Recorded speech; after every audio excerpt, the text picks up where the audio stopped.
Hi boys, Mr. Fordham here, just touching base really to help out with the beginning of the next unit of work for Level 2 APD. As I understand it, both the Level 2 classes have almost sort of finished Achievement Standard 2.9, where you looked at delivering some physical activity opportunities to some younger students. Saw some of your work out on the fields and looked really great, so well done, and I hope your write-ups have gone well. The final submission for those will be when we're back at school, although I know some of you submitted that work already, but due to the lockdown, some things have been pushed back in time.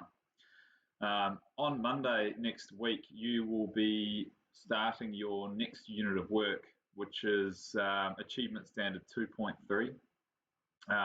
And this video is to help you get things underway.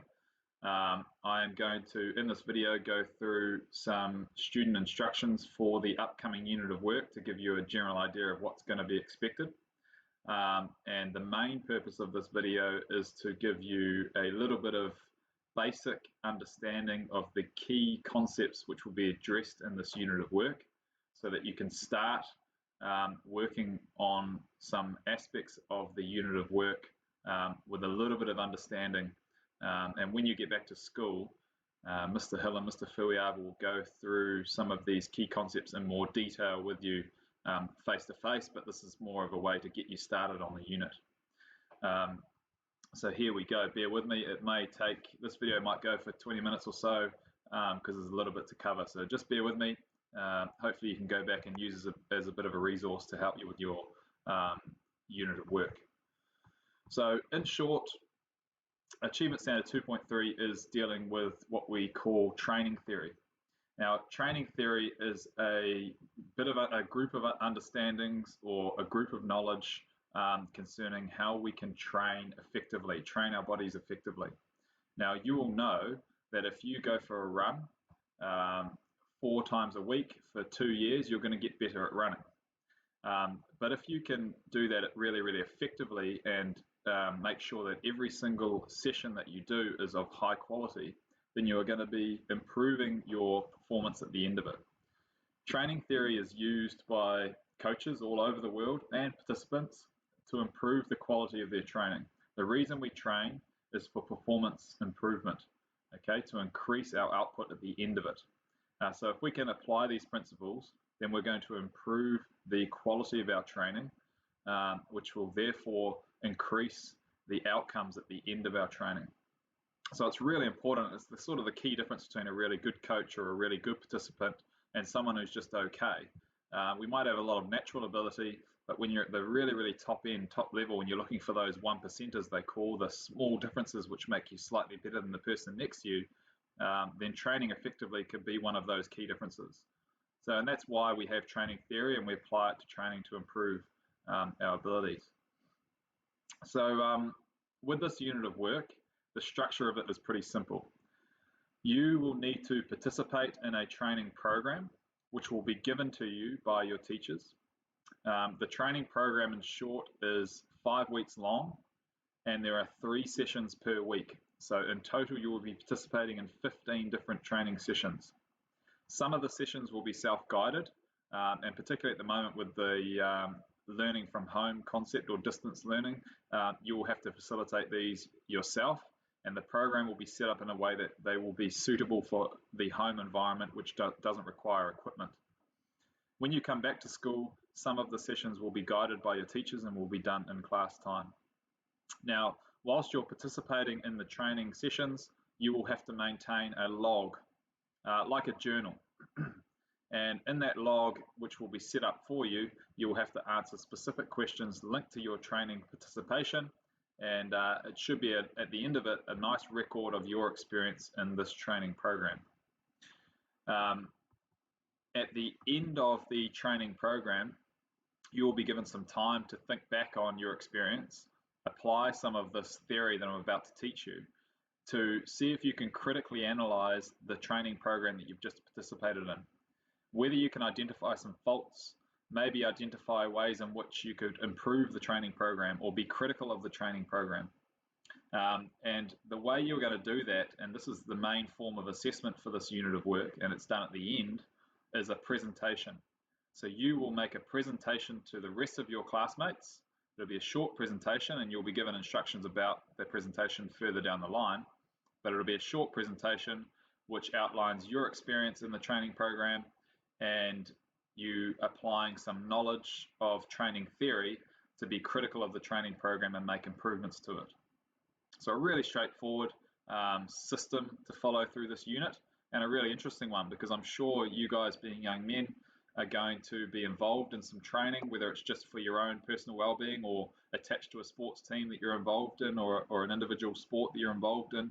You're bound to participate in some kind of training in the future, and by having this knowledge you're going to be able to make that training more effective. So a really nice unit to go through and some good knowledge to have. So we'll get underway. You won't have to look at my face the whole session, which is a good thing for you guys. So this here is something that Mr. Hill, Mr. Fuyava and myself have put together for you.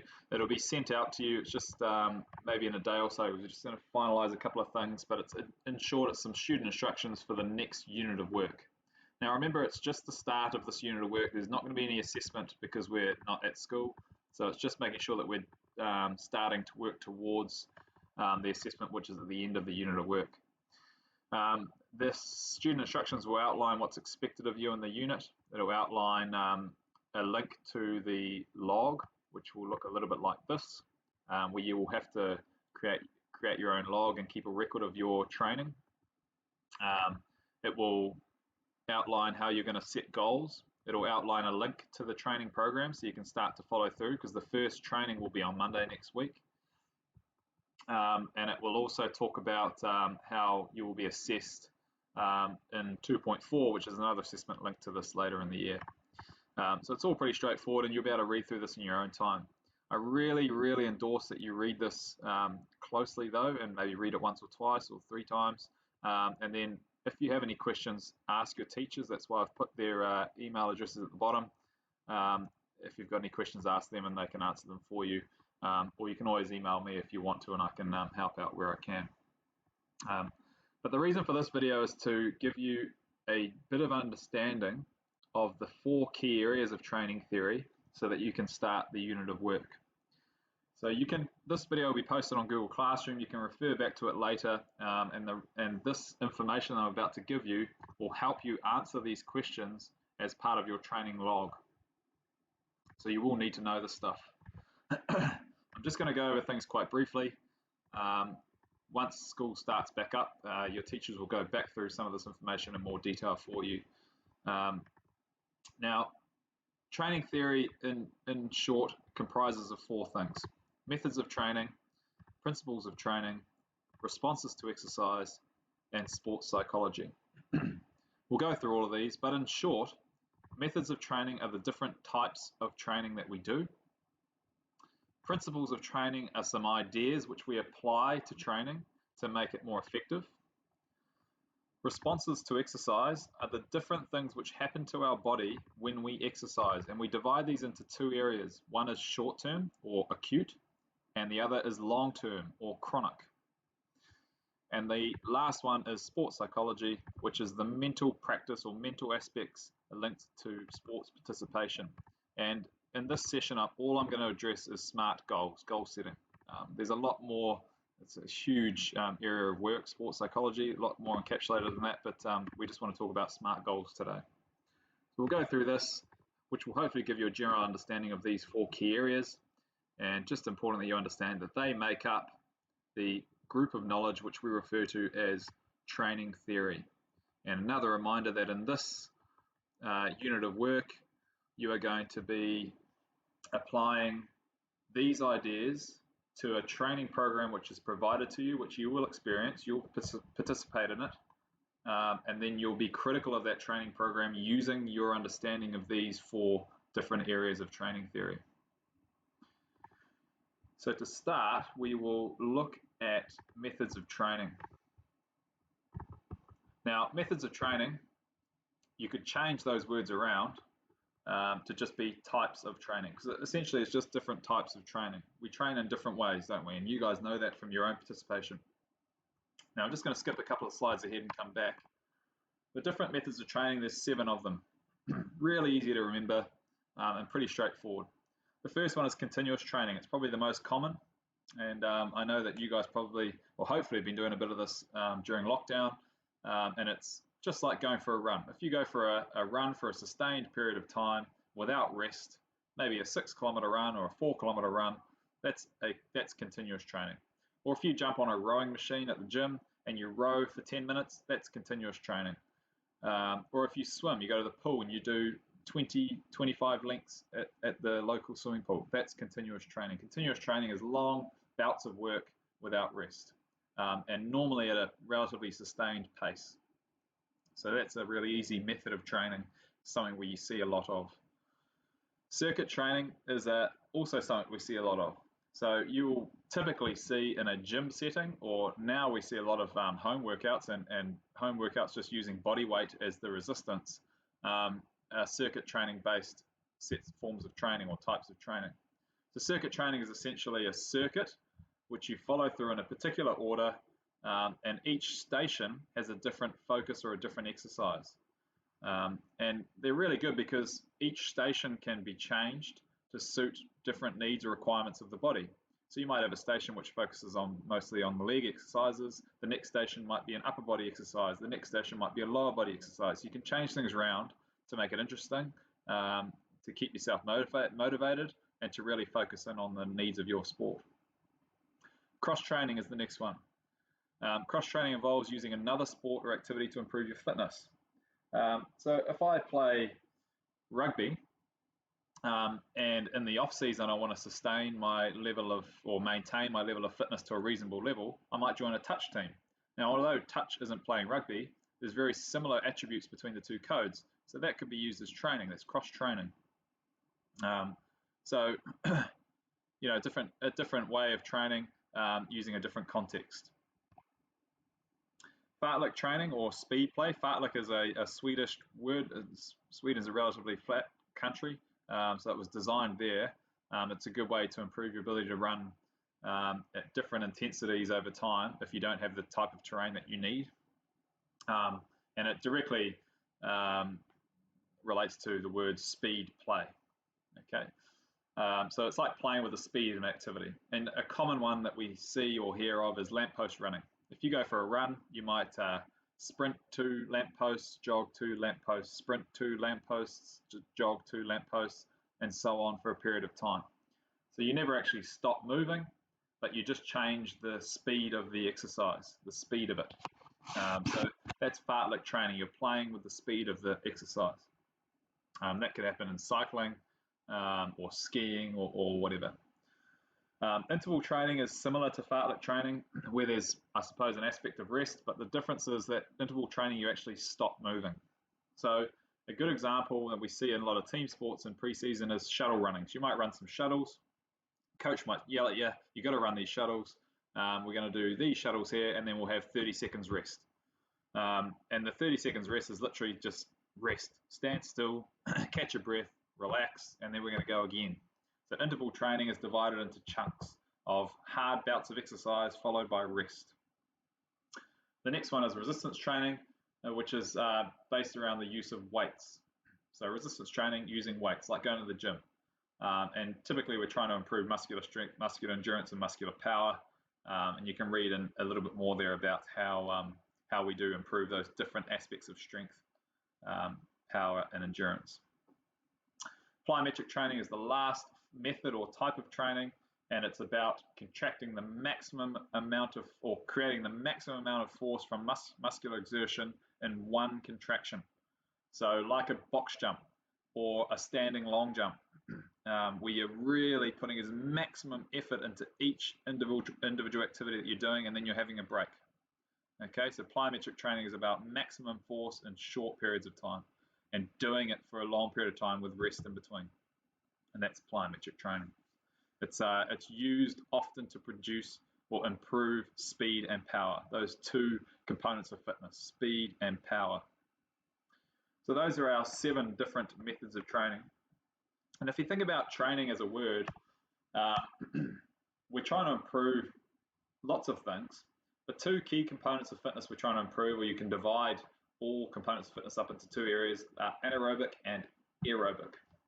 Now, anaerobic forms of exercise are normally short bouts of exercise. They're short, they're of high intensity, so really, really fast, powerful, and they use a lot of ATP, which is the molecule stored in our body to create muscular contractions.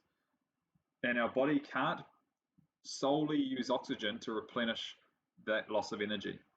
So that's why we get what we call lactic acid. If we do a 200-meter run, 200-meter sprint, you get a lot of burning sensation in the legs. It's because your body has changed its energy system from one solely using oxygen to one using glucose, and we know that the byproduct of that energy system is lactic acid, which is that burning feeling you get in your body. So that's anaerobic exercise. It's short, fast bursts of exercise. Aerobic exercise is the type of exercise which is steady. It goes for a long period of time, and the heart and lungs, etc., the body is able to supply enough oxygen to the muscles for it to keep contracting without having any nasty byproducts. Okay, so those are called aerobic because the oxygen uptake is enough to sustain the muscular contraction. Anaerobic, the oxygen uptake isn't enough to sustain the muscular contraction, so we have to get that energy from different sources, and unfortunately the byproducts of those sources are things like lactic acid, which produce pain. Okay, now if you're training for your sport or activity, you need to know this, whether it's an aerobic based activity or an anaerobic based activity, because you can simulate your sport when you are training by the different methods of training you select, and also the different principles of training you apply. So if we look at this exercise zones chart here, which is pretty straightforward stuff, you can see that on the left-hand axis you have the percentage of beats per minute. When I say a percentage, that's a percentage of your maximum heart rate. Now you can work out your maximum heart rate. That's essentially 220 minus your age. So if I say most of you are 16 that are listening to this, then your maximum heart rate is 204 beats per minute, which is a lot. That's maximum.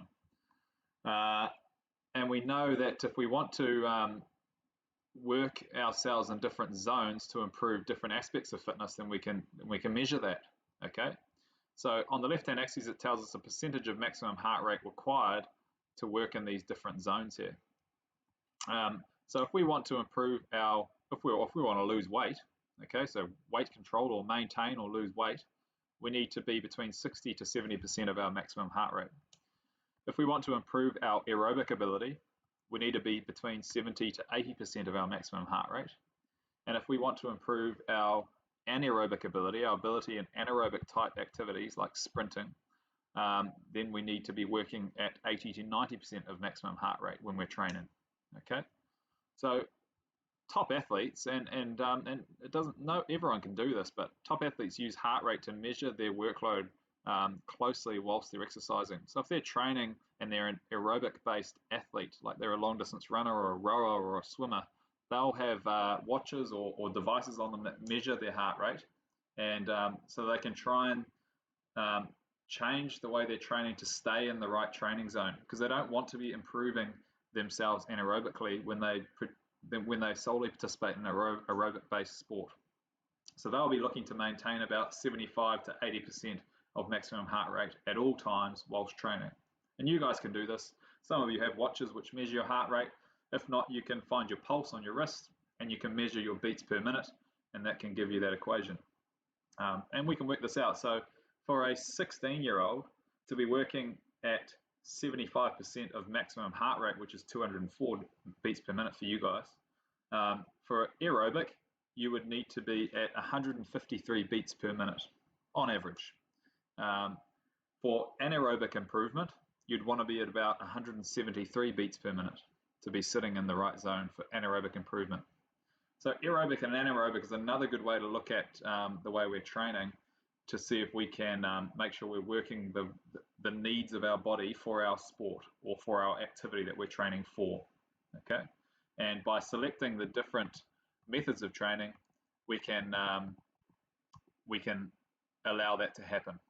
Okay, so if I'm wanting to train at 75% of my maximum heart rate because I'm training for an aerobic event, I'm most likely going to be doing lots of continuous training because I know that that's something I can control the amount of energy that I'm expending over that long period of time.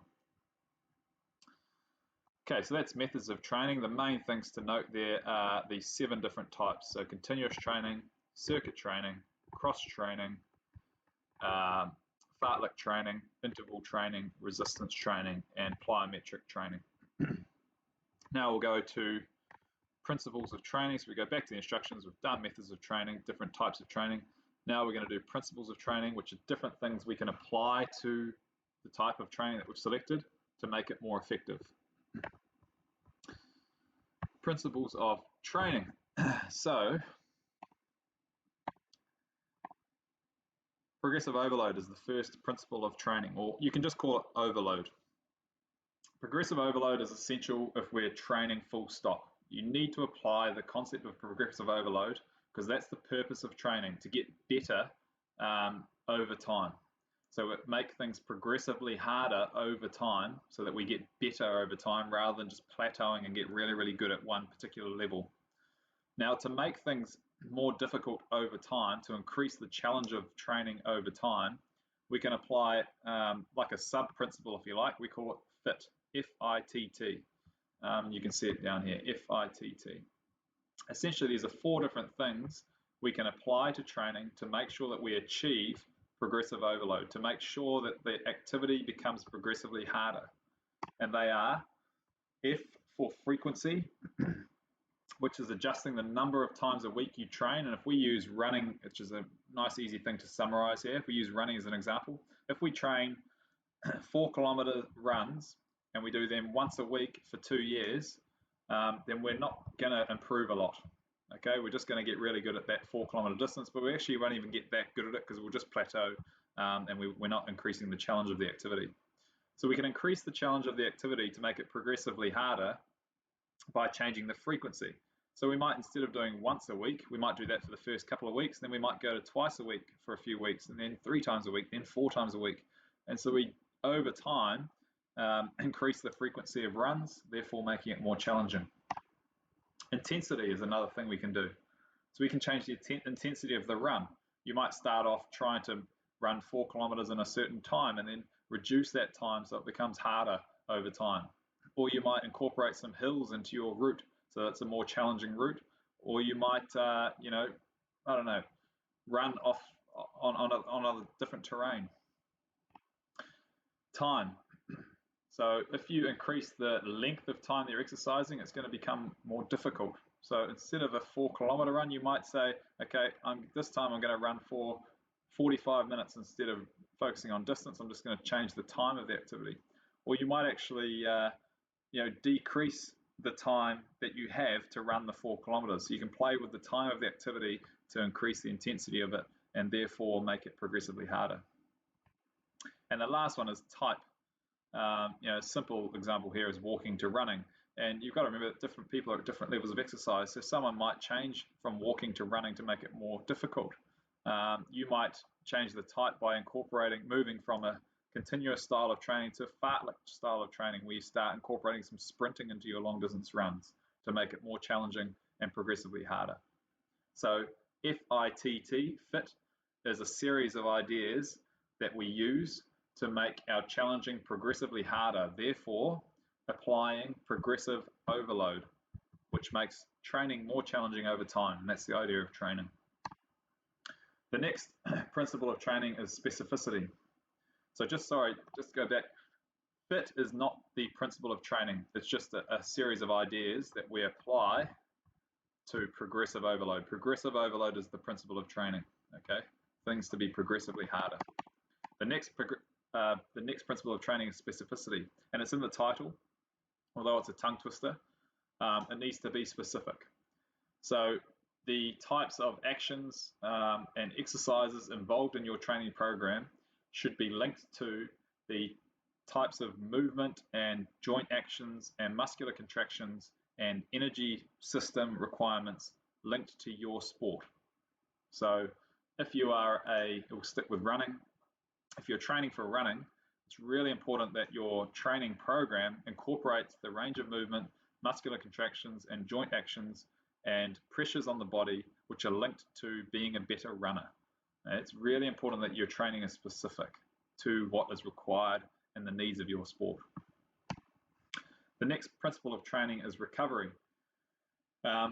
Rest is a really important aspect of training, and it's really quite a difficult thing to incorporate. If you look at someone like a modern day basketball player in the NBA, they pretty much just don't stop playing all year round.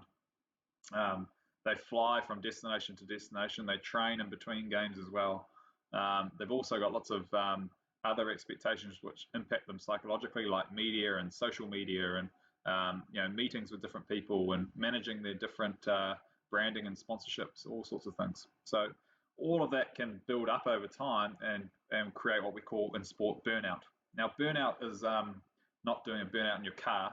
It's seen or looked at as a type of fatigue. And it's quite hard to identify in high performing athletes, but often it results in just lack of motivation, lack of enjoyment, frustration, tiredness, sleepiness, loss of appetite. All these are symptoms of what we call burnout, and it's just someone who's overworking their body. So recovery is really important as a principle of training, because we need to manage our load to make sure that when we are expected to perform, we can perform at our best. And it's quite hard to work rest in without jeopardizing the quality of your training. So it's a real skill to get that right, and the best coaches in the world are the ones who do it. Adaptation is another principle of training, and adaptation in general is the overall principle of training. The idea of training is to adapt and improve and get better. It's very similar to progressive overload. And our bodies will adapt and change to the different training loads that we impose on them or put on them. So it's important that we make things progressively more difficult to ensure that our body adapts, and it adapts in a way that's aligned with the sport and the needs of our sport. The last one is reversibility, and we call this the use it or lose it principle, and it's a pretty simple concept. The body is it's lazy. It constantly wants to just work the least amount possible to sustain itself, and if we're not exercising, then all of those muscles, etc., required that we've built up over time with long-term training will go. Okay, and we call that atrophy, loss of muscle mass. And the reason for that is our body doesn't need to have that high level of metabolism and loss of energy in sustaining muscles which aren't going to be used. And we call that's a homeostasis, where we're trying to return to a normal type of body, a body that isn't trained.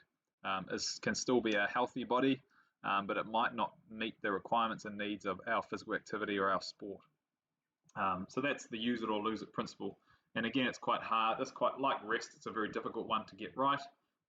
Every sport has an off season, and off season it's important that we rest, but it's also important that we maintain, because if you're an Olympian, for example, and you've got a 4-year training cycle, a coach will have to plan out over 4 years how you train towards your peak event, which is the Olympics, how you incorporate some rest in there, but how you avoid reversibility and lose all of the improvements you've earned through hard work in your training.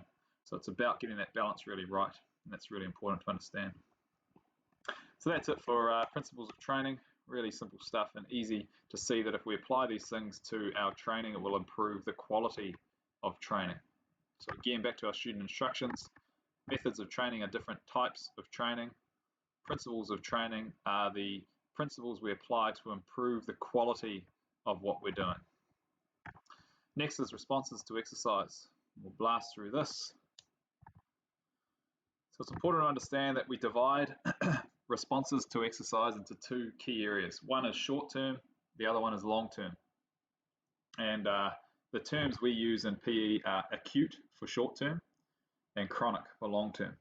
Now, acute responses to exercise are the things which happen to us when we exercise, when we participate in physical activity.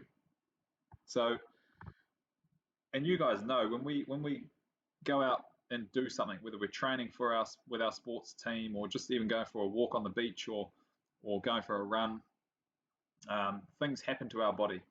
And they do that because our muscles are contracting and they require energy to do that. And for us to produce energy, we need to do some things in our body to make sure that we can keep producing ATP, which is the molecule required for muscular contraction.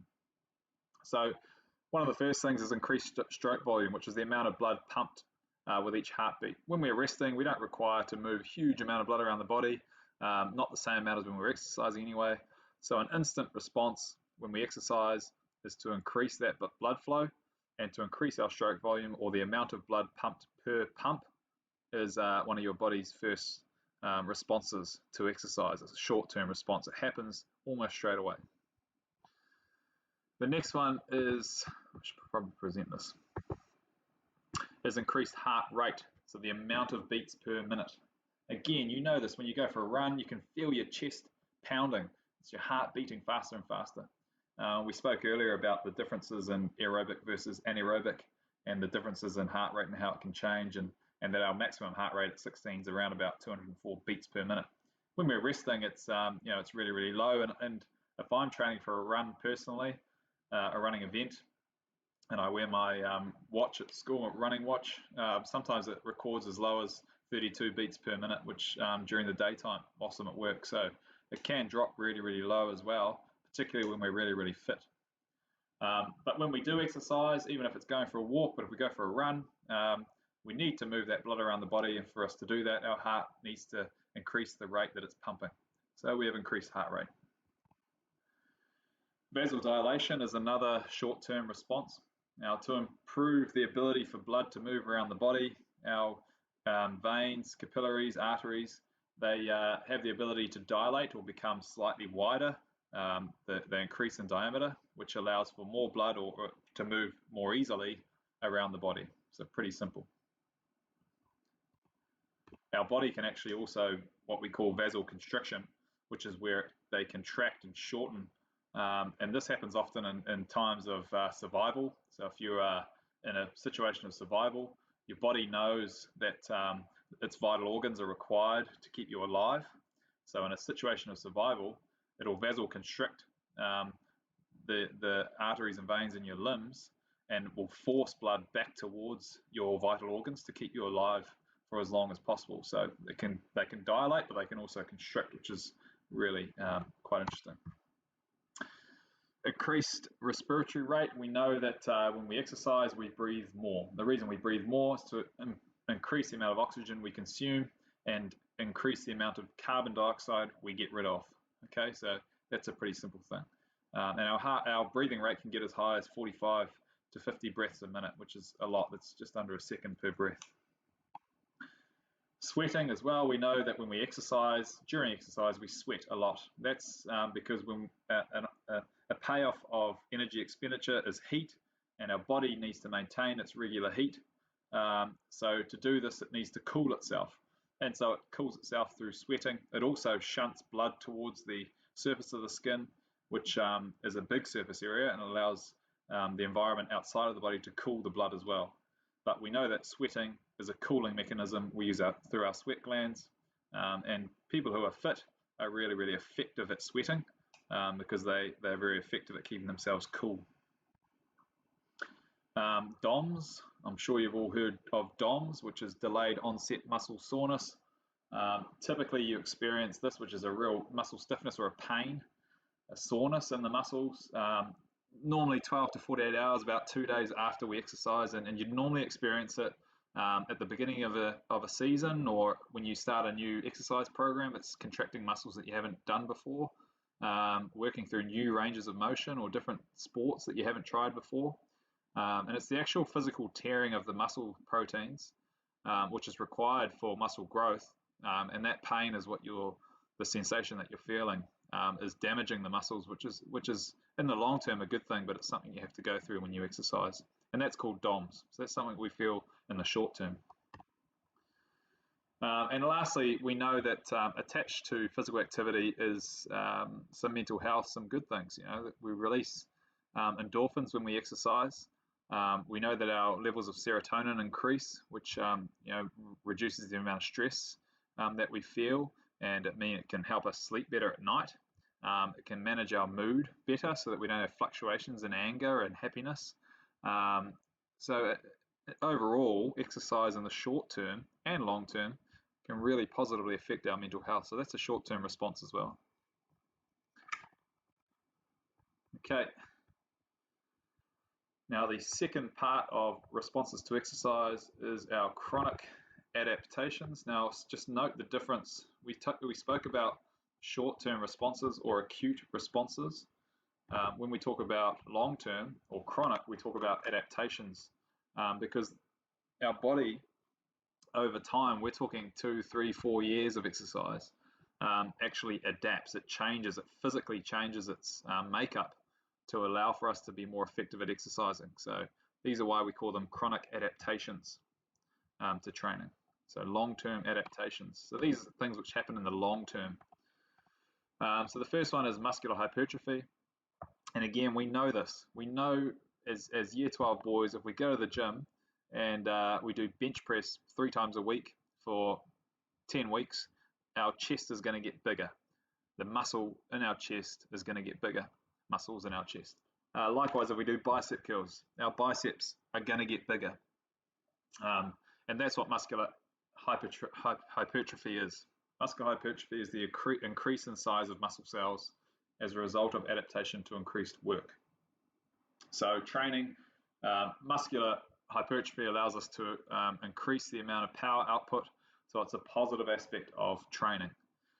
But there's 2 different types of muscular hypertrophy, and this is a bit deeper into things, so I'll just skim over this, but sarcoplasmic hypertrophy and myofibrillar hypertrophy. If you're an elite athlete or an athlete in general, you would be targeting myofibrillar hypertrophy, which is the actual increasing number of myofilaments, which are the filaments inside a muscle, which make up a muscle. So it's increasing the number of myofilaments, which will increase your overall strength because you've got more of them. Sarcoplasmic hypertrophy occurs when we don't train necessarily correctly or over a long period of time. You might get sarcoplasmic hypertrophy in the short term, and it's the increasing of the amount of fluid in the sarcoplasm which surrounds the muscle. So although they can look the same, you're from the outside, your biceps might look bigger, but if you have facilitated myofibrillar hypertrophy, then your biceps are much stronger. If you facilitate sarcoplasmic hypertrophy, your muscles might be bigger, but they won't necessarily be significantly stronger.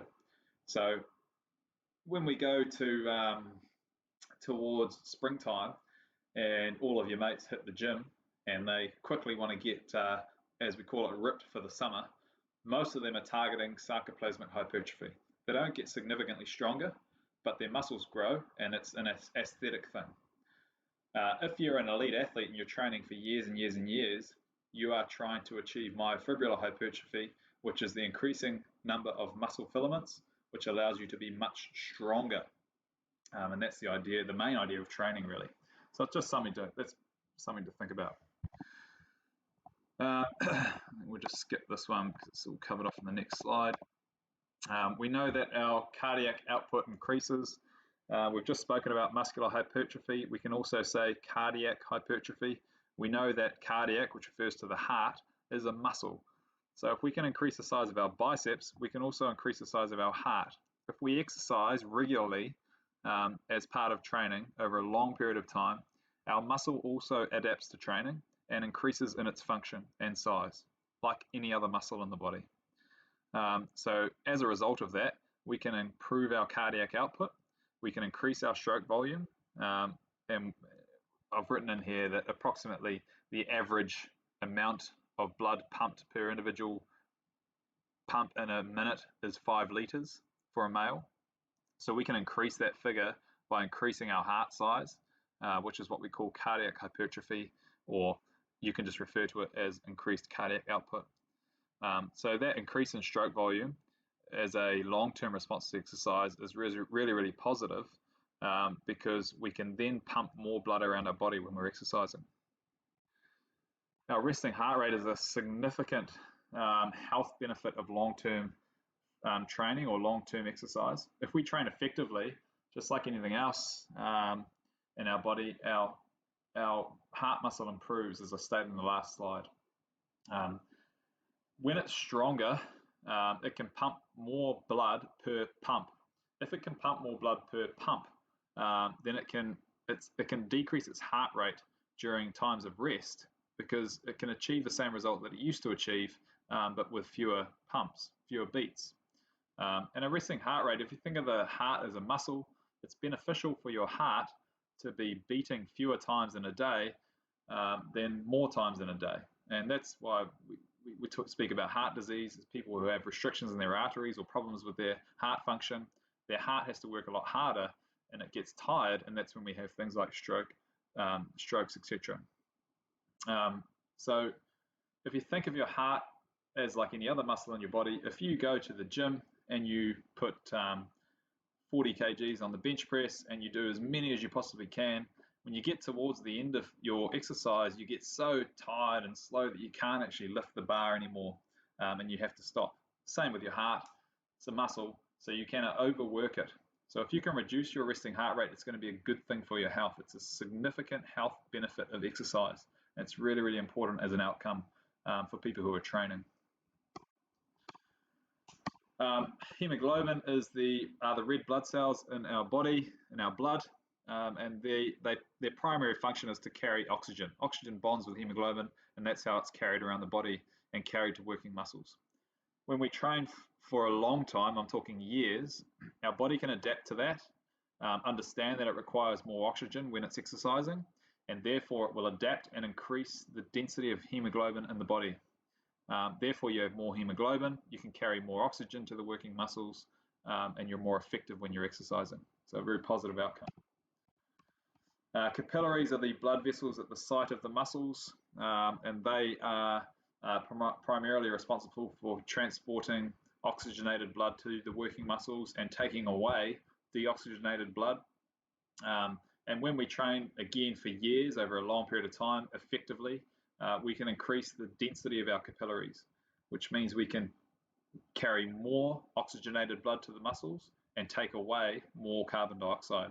So again, another very positive outcome of exercise, long-term exercise.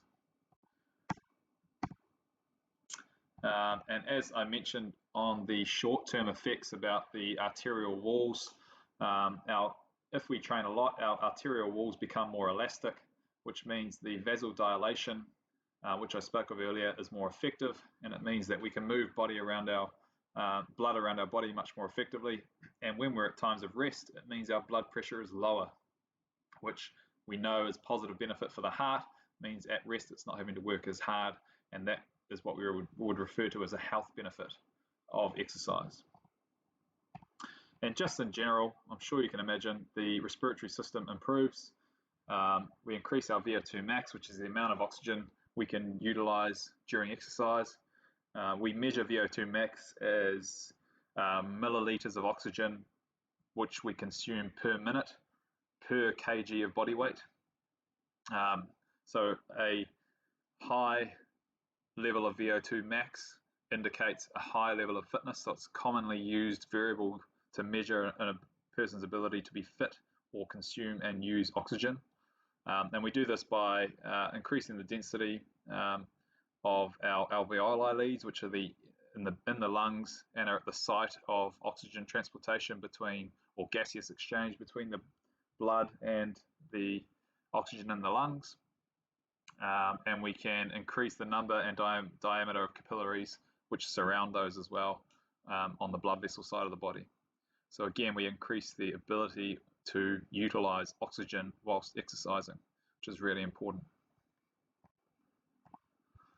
Okay, lastly, for our content cover today is sports psychology, and I said to you earlier, all I'm going to talk about is goal setting. Sports psychology is a massive field of work, but at this stage, being the start of a training program, you need to be able to set an effective goal, and we'll just be really simple and focus on the SMART goal acronym. Whenever you set a goal, you should just think in the back of your mind through these 5 aspects, and as almost like a tick box. Is the goal specific? Is it measurable? Is it attainable? Is it relevant? Is it time-based? Now, I said to you earlier that your goal will likely be linked to participating in the Tough Guy Challenge at the end of the year, because your training program will be developed by Mr. Fuiava and Mr. Hill to link to that, okay, improvement in that event. So you might want to look through these guidelines when you're setting your goal. Look at the 6 kilometre mile achieved times, merit times, and excellence times required for those different grades, and then set your goal linked to those. Now, if you look through these, will it be specific? Yes, it will, because it'll be specific around the event that you're aiming to improve your time in and the time that you want to achieve, or the grade that you want to achieve. Will it be measurable? Yes, because on the day it's highly measurable. We use timing chips. You'll know your time in the event and you can measure it against your goal. Will it be attainable? Well, that's up to you. You need to select a time which you think is challenging enough but also achievable. So don't, if you're not a confident runner now, it's not likely that you're going to win that event, because there's some serious runners there. So think about a time which you think is achievable for you. It needs to be challenging to keep you interested, but also achievable. Will it be relevant? Well, yes, it will, because it's linked to 2 achievement standards that you'll be completing this year for your coursework. And will it be time-based? Yes, it will, because we know that the deadline for this event is the 17th of September 2020, and that's when you'll know whether or not you have achieved your goal.